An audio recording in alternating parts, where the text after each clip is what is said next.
Pai, te damos graça mais uma vez e queremos engrandecer o teu poderoso nome. Que a tua graça, o teu poder possa estar sobre a vida do teu filho neste momento. Que a tua palavra seja apregoada e possa trazer luz e direção para os nossos lares.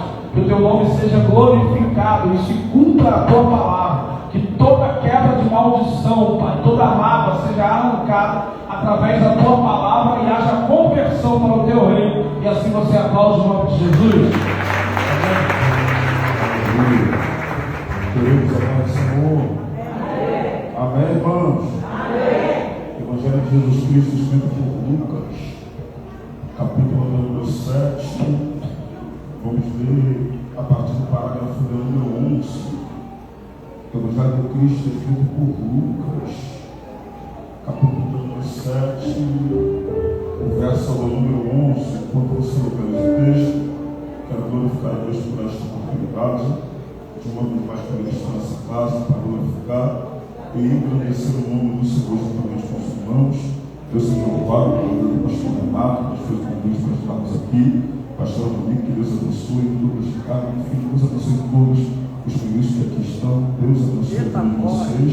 Eu louvo a Deus pela minha família, pela praça, a esposa, meus filhos. Deus seja louvado pelo nome de todos os amigos que aqui estão, são muitos. E eu creio que Deus vai abençoar todos nós. Creio que Deus colocou essa palavra no meu coração. E eu creio que Deus vai permanecer falando conosco nessa noite. Amém? Quantos acharam o texto, digam glória a Deus. Diz assim a palavra do Senhor. E aconteceu que no dia seguinte ele foi à cidade chamada Naim, e com ele ia muito dos seus discípulos e uma grande multidão. Ora, quando chegou próximo à porta da cidade, eis que ali levavam um filho defunto, o filho único de sua mãe, que era viúva, e uma grande multidão estava com ela. E vendo-a, o Senhor moveu-se de íntima compaixão por ela, e disse-lhe: mulher, não chores. Senta por gentileza, glorificando e exaltando aquele que é digno de toda a glória e também de toda a adoração. Queridos, o livro que nós acabamos de fazer menção é um dos 4 evangelhos considerados o Evangelho de Cristo, e um dos 3 evangelhos considerados os evangelhos sinóticos. Bem verdade que os 4 evangelhos de Cristo são Mateus, Marcos, Lucas e João. E os 3 evangelhos sinóticos são apenas Mateus, Marcos e Lucas. São considerados sinóticos porque carregam a mesma narrativa do que tanto é falado da vida e da pessoa de Cristo. É verdade que cada um desses evangelistas escreve para um povo direcionado. Mateus escreve para os judeus, Marcos para os romanos, Lucas para os gregos e para os gentios. O evangelho de João é o único que não é considerado sinótico, porque ele escreve diretamente aos santos em Cristo, a saber, eu e você, a igreja do Senhor. É bem verdade que cada um dos evangelistas apresenta Cristo de uma maneira, de uma forma. Mateus apresenta Cristo como grande rei, por isso que ele traz a genealogia de Cristo, trazendo as 42 gerações. Marcos apresenta Cristo como servo, e se você observar, Marcos é o único entre os 4 discípulos, os 4 evangelistas, que não fala acerca do nascimento de Jesus Cristo. Pregador por quê? Porque uma vez que ele vem como servo, ninguém está interessado em saber de onde ele veio, porque o servo não veio para mostrar sua história, o servo veio para servir. Lucas, ele apresenta Cristo como filho do homem. João, na sua divindade, apresenta Cristo como filho de Deus. Se nós observarmos o Evangelho de Cristo escrito por Lucas, Lucas vai ter algumas particularidades, algumas peculiaridades que só mesmo vai fazer menção. E é bem verdade que na narrativa e na escrita de Lucas vai dar bastante ênfase e consideração a assuntos que não são tratados em outros evangelhos com tanto destaque.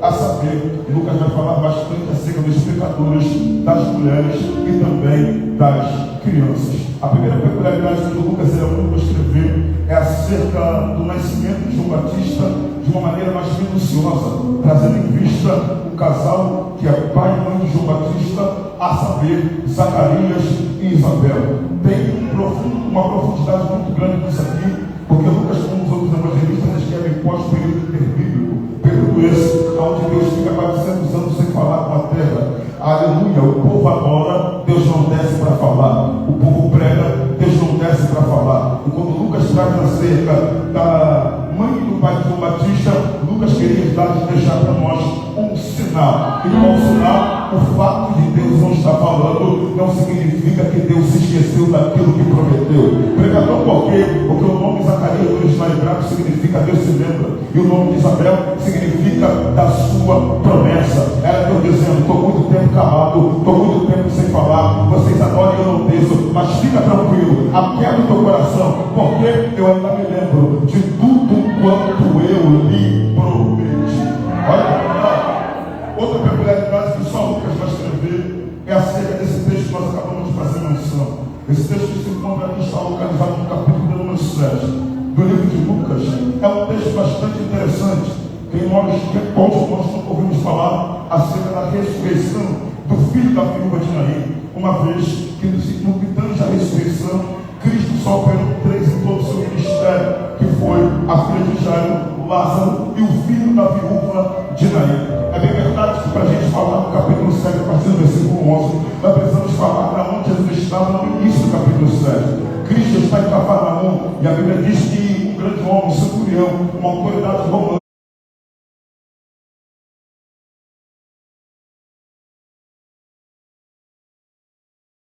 é tão diferenciado que os próprios anciões que vão lá falar com Cristo dão um testemunho dele dizendo: atende com misericórdia aquilo que ele está pedindo, porque esse homem é bom para nós, ainda que ele seja romano, ainda que ele seja uma autoridade romana, ele construiu sinagoga para a gente adorar. Ou seja, é alguém de fora que está financiando um lugar de adoração para quem está em Jerusalém. A Bíblia diz que Jesus se comove com a história e está indo de caminho à casa do centurião. Só que no percurso, a Bíblia diz que se apresenta alguns amigos do centurião e diz assim: ó, Senhor, ele disse que não precisa tu ir na casa dele, porque ele não é digno que tu entre lá dentro. Ele disse: ele é homem de autoridade. Se ele fala para o servo vai, o servo vai. Fala para o servo vem, o servo vem. Fala para o servo fazer, o servo vai. E ele entende que quem tem autoridade não precisa estender a mão. Quem tem autoridade não precisa fantasiar. Quem tem autoridade não precisa pintar o pavão. Quem tem autoridade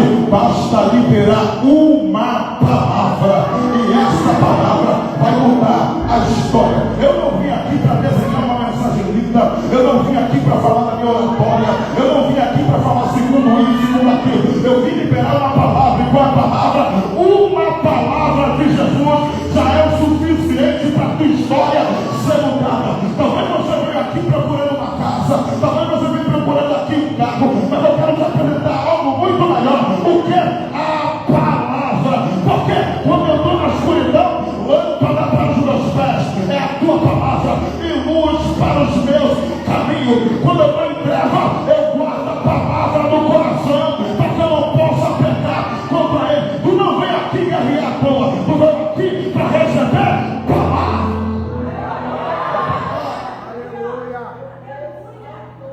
Só que o texto diz que Jesus, quando recebe essa notícia, recebe as palavras dos amigos do centurião, Jesus vai dizer: nem em Israel eu vi tanta fé.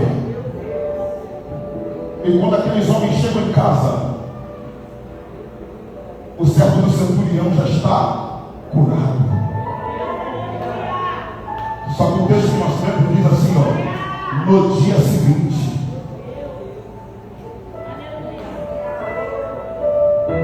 Jesus levanta os discípulos, pastor Reinaldo, e diz assim, ó: vamos até Naim. Isso aqui mexe com a minha alma. Porque se ele está dizendo no dia seguinte, significa que ele fez o milagre ontem. Mas hoje, ele está dizendo: vamos até Naim. Porque para Jesus não tem essa que o milagre aconteceu ontem, eu vou ter que ficar vivendo com esse milagre a vida toda. Com Jesus, teve milagre ontem, mas hoje continua sendo o dia de milagre.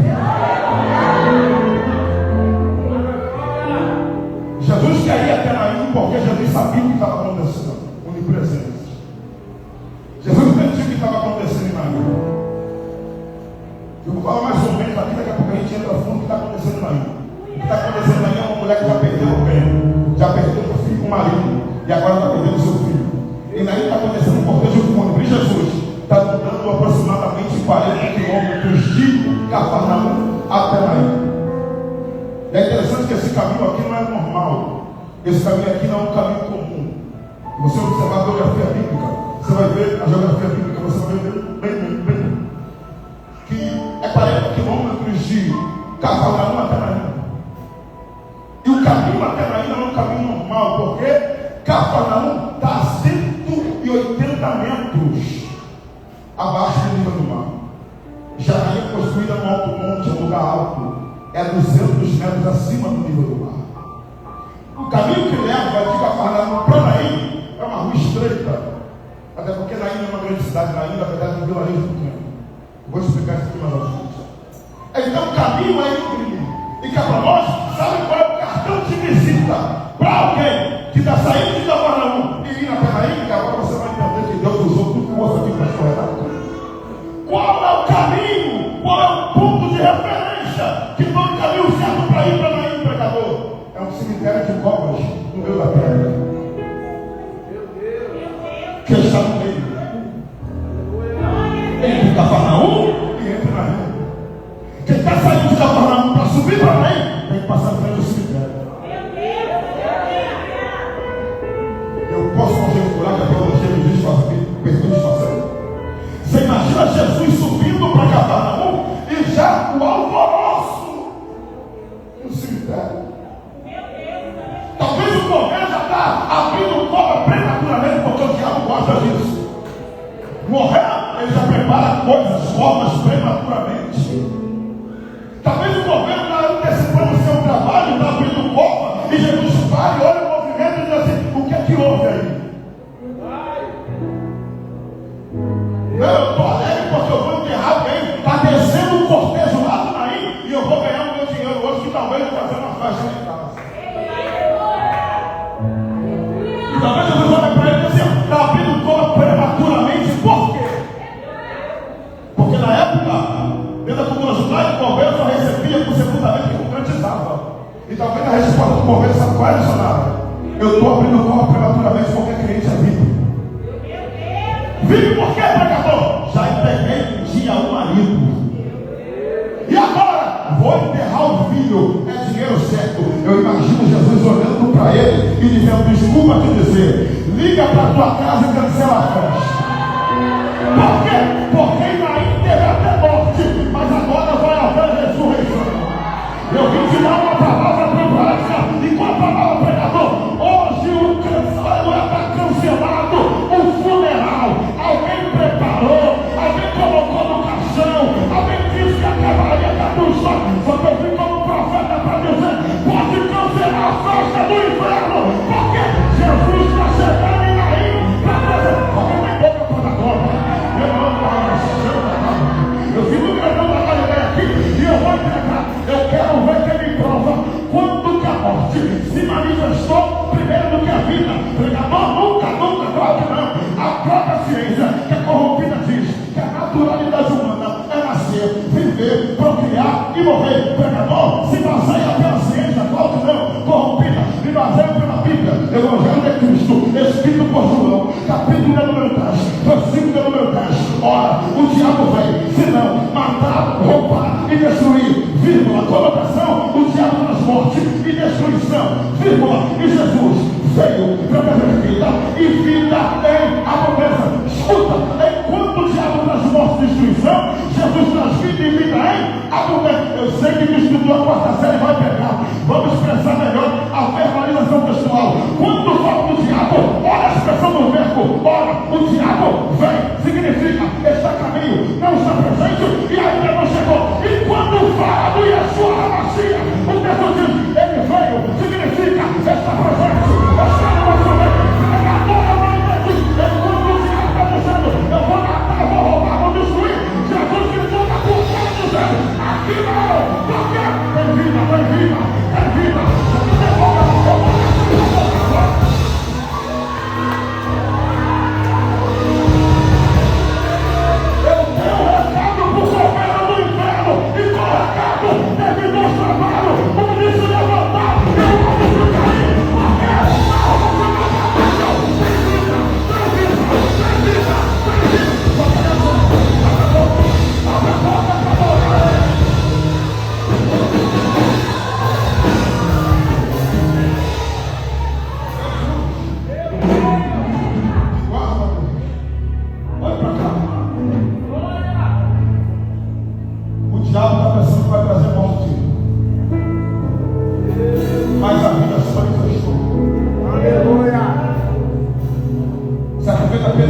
segundo a biologia que estuda o reino animal, ela diz que na classificação dos felinos ferozes, o leão é uma das poucas espécies que ele sai a caçar, não é leão, é a leoa. Pregador, por quê? Leoa tem juba, é mais rápida para pegar as presas. Geralmente, os antílopes, aleluia, seja ela corta, seja ela minus, alguns, aleluia, animais desse reino. Só que tem uma coisa, todas as vezes que a leoa sai a caçar, o leão não fica em casa à toa, exatamente meio-dia. Não, gente, ele toma conta do território. Pregador, porque se houver um previsto de um leão estrangeiro tentar entrar no território, a primeira coisa que ele faz, ele brama do lado de fora. Se não tiver um leão tomando conta, aleluia, ele brama duas vezes. Ninguém responde, ele entra. E aquele território passa a ser dele. Pois bem, quando o território tem um leão, a história é diferente. Porque o estrangeiro brama do lado de fora. E o dono da casa, ele brama também? Claro que não. Quem é dono da casa não fala a mesma língua do ladrão. O que ele faz? Ele ruge.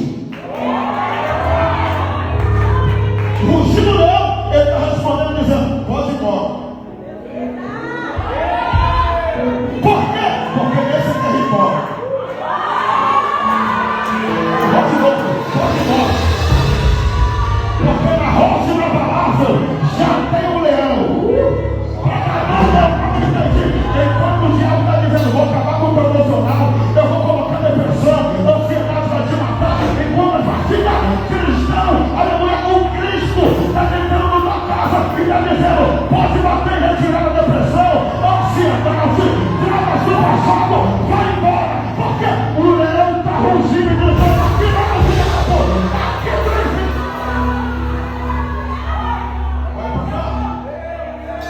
Pregador, mas uso de branco bateu na minha porta. Fica tranquilo, o leão rugiu. Pregador, a doença bateu na porta. O rugido é maior que a doença, o leão rugiu. Pregador, mas é um câncer. Casei com a minha esposa, tinha câncer no útero. O diabo falou que eu não ia ter um filho. Pela palavra de Deus, sou pai de 3 com ela, tá ali as crianças. O leão rugiu. Pregador, mas uso de branco bateu na porta. O rugido do leão está mandando o corpo se alimentar, Elias. Pregador, mas quem é esse leão que está rugindo na minha casa? Tu pode Bíblia também, capítulo número 4, do livro de Apocalipse. João tem uma visão, e qual visão que João tem? Ele vê, aleluia, o alto e sublime trono, é 24 tronos ao seu redor, e no capítulo 5, Paulo, ele continua a visão dizendo: aquele que estava assentado no alto e sublime trono, ele tinha na mão um livro de ouro, selado com 700 pelo qual ninguém se achava digno de abrir o livro e desatar o céu, dizendo: um anjo forte bradava com forte trombeta, gritando: quem é digno de abrir o livro e desatar o céu, dizendo. Aí João diz que nem no céu, nem na terra e nem debaixo da terra houve alguém achado digno de abrir o livro e desatar o céu, dizendo. Aí o texto diz que João começa a chorar, porém um dos anciões que estava sentado no trono diz assim: João, fique em paz, porque eis aí aquele que é digno, eis aí aquele que é digno, eis aí aquele que é digno de abrir o livro e desatar o céu do céu. Ele é o leão, ele é o leão, está tribo, está ajudado, está cansado, está abrindo a porta, o leão da tribo de Judá está rugindo.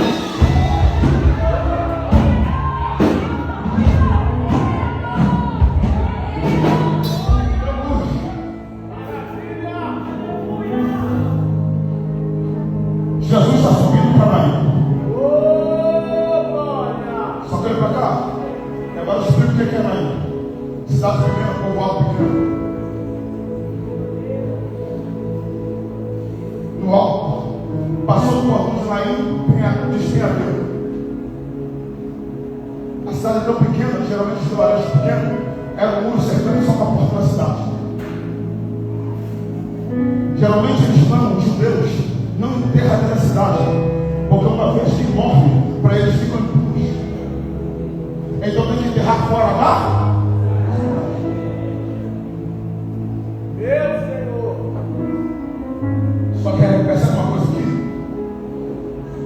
É uma caravana saindo da cidade para enterrar o morto,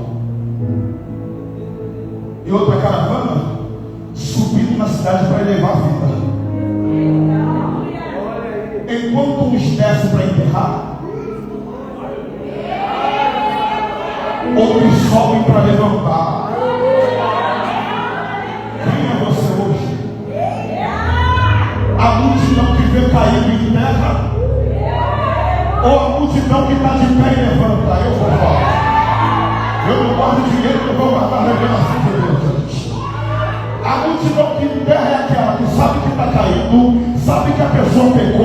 sabe que a pessoa errou, mas em vez de estender a mão, está dizendo: não falei, bem que eu te avisei, eu sabia que era fogo de palha, aquilo ali vai durar muito tempo, já está morto, falar só vai continuar enterrando, mas eu glorifico a Deus, que enquanto tem gente para enterrar, Deus ainda tem uma geração que entende que caiu, fica tranquilo, porque o justo cairá 7 vezes, mas não ficará prostrado. Eu tenho mão para estender, eu vou profetizar. Enquanto tem gente apontando quem caiu, Deus está levantando mão estendida para colocar de pé.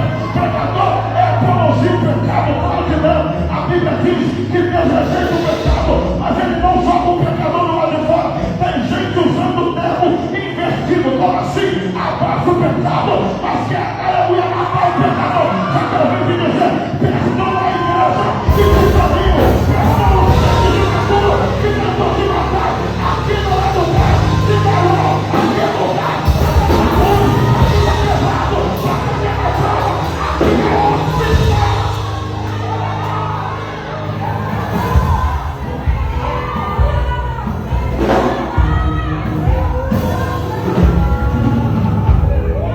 Nós não somos a multidão que apresenta dizendo: adulterou, apedrejado. Nós somos a multidão de Pedro.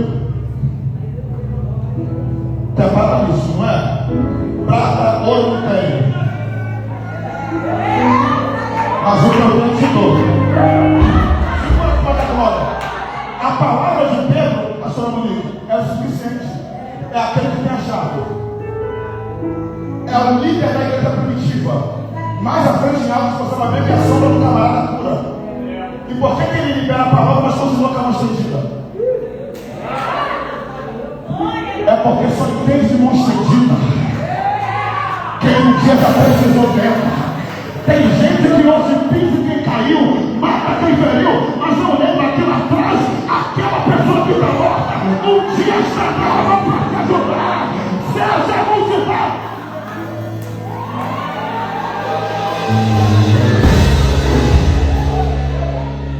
Jesus está subindo para mim, deixa eu correr.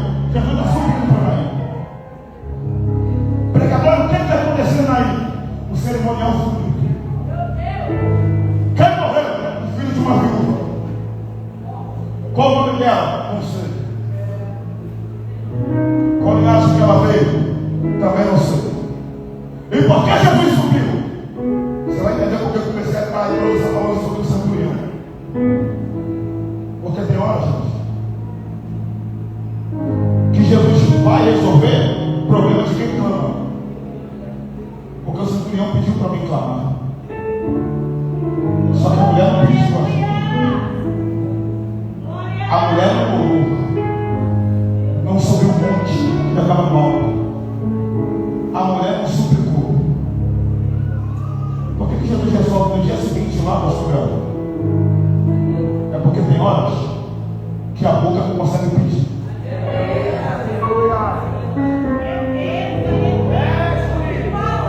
E como é que Jesus apresenta se a boca não pede?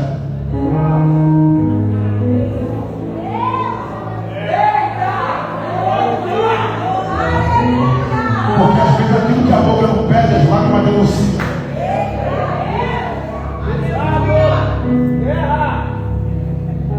Aí tem gente que olha para você e diz assim: não consegue nem mais chorar, né?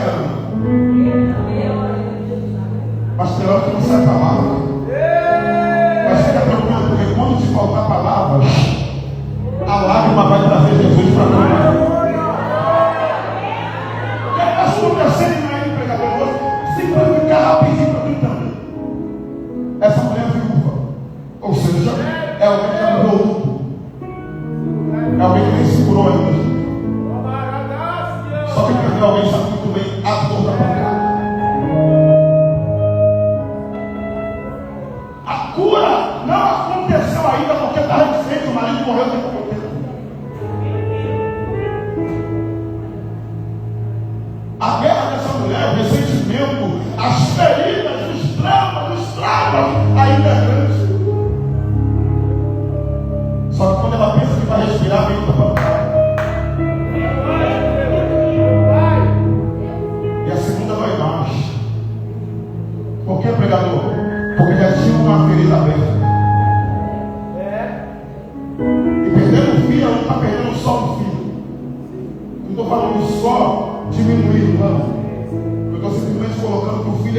partes tristes que ela perde porque tem outros adjetivos. Ela perde o filho, mas você sabe muito bem que em Israel a mulher não pode governar. Uma vez que o marido morreu, já tem a tutela do filho para o filho governar e ajudar ela, porque o filho vai cuidar da mãe. Só que quando ela perde o filho, ela perde a casa, ela perde os sonhos, ela perde os projetos, ela perde tudo, gente. Sabe qual é o pior para ela? Glória a Deus. Tem que sair da cidade. O pior lugar para essa mulher passar é justamente a porta da cidade de Gibraltar. Você acha que é só o que acontece? De alguém vir a tua perto e falar que é pecado? A cultura judaica tinha esse costume. Se o marido morre numa idade de juventude, alguém culpava quem ficou como culpado pela morte que ele foi. O marido morreu porque ela pecou. É porque quem não entende a tua dor vai julgar o teu momento. Quem não sabe o que tu passa vai julgar a tua prova. É engraçado que a pedra na vida deles é a multa, mas na tua é pecado.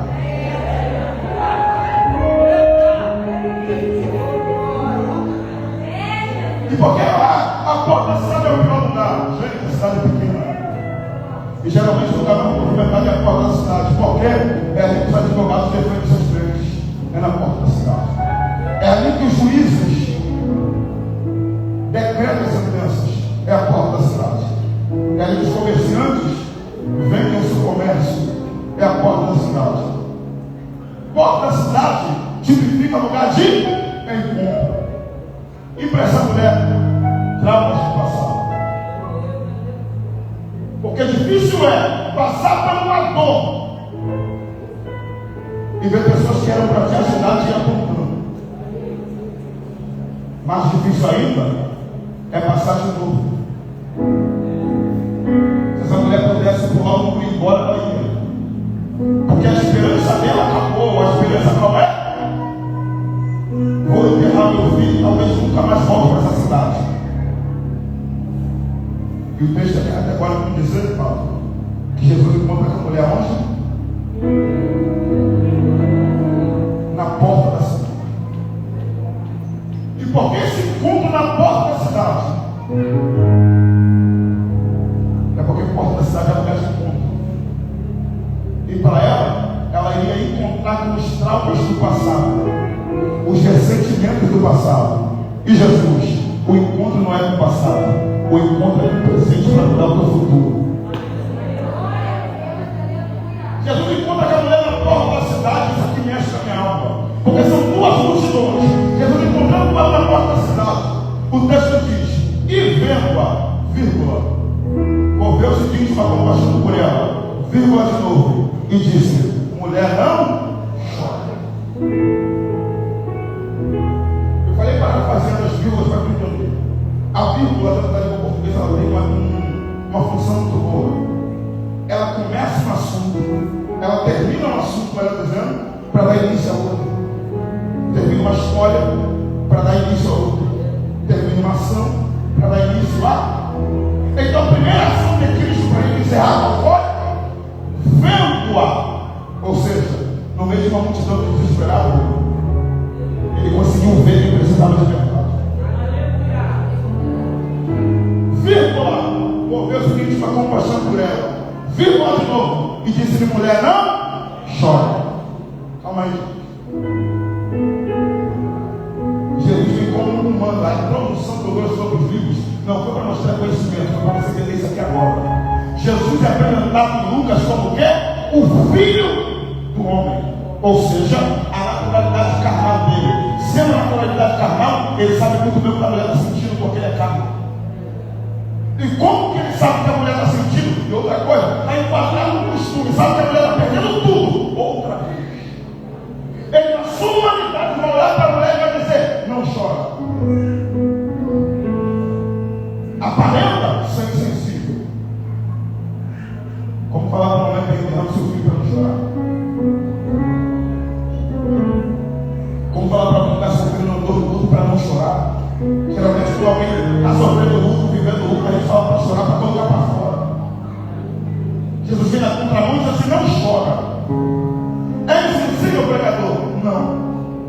Por quê? Grava isso para a tua vida.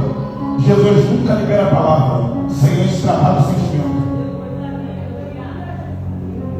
Pregador, e aonde ele tratou o sentimento? Eu parafraseei as vírgulas para me entender. Primeiro ele vê, vírgula, e depois ele faz o quê? Um alvo de íntima compaixão. Isso aqui é uma palavra grega que significa, sabe o quê? Se pôr no lugar de alguém.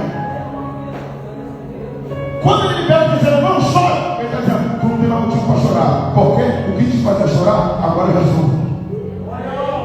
O que te fazia mal, agora sou eu que entro. A dor, o ressentimento, o trauma do passado que te assolava, fique em paz, porque eu desci para ser escape, livramento e estrutura emocional aqui para frente. Ele está dizendo, para de chorar. Por quê? Porque agora quem cuida do teu ministério sou eu. Para de chorar, porque os dedos que apontavam vão se tornar mãos estendidas para te colocar de pé. Para de chorar, porque a lei te julga, mas a graça te abraça. Para de chorar.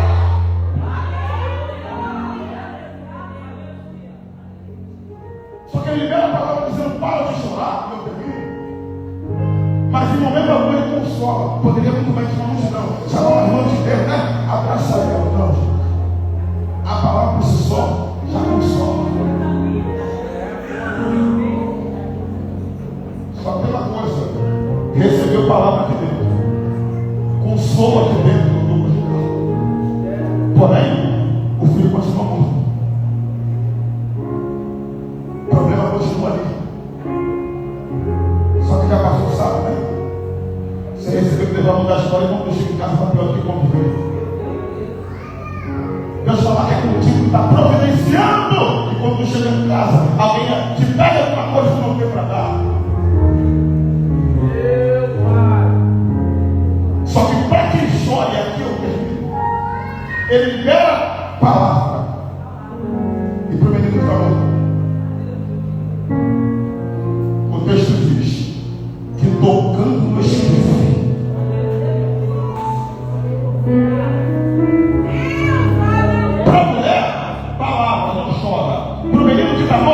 E tocando no espírito, disse jovem admitido, né? Pregador, não entendi. Para você que está orando por alguém, para você que busca por alguém, para você que paga preço por alguém, a palavra para você sabe qual é? Não chora. E para o motivo da tua oração, o motivo do teu choro, fica tranquilo, porque ele está tocando. E tudo aquilo que ele toca se coloca de pé. Tudo aquilo que ele toca, estava morto, vai reviver. Estava parado, vai andar. Estava eu e a triste, mas de pé. Pregador, eu não entendi. Enquanto você está aqui, clamando por alguém, o grandão da Galileia está tocando, está dizendo, mulher, não precisa chorar, porque eu estou tocando para fazer viver. Eu estou tocando para colocar de pé. Tu é alta essa palavra. Esse é o meu Deus.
Ou o filho que ressuscitou? O filho que ressuscitou? Então fica tranquilo, por quê?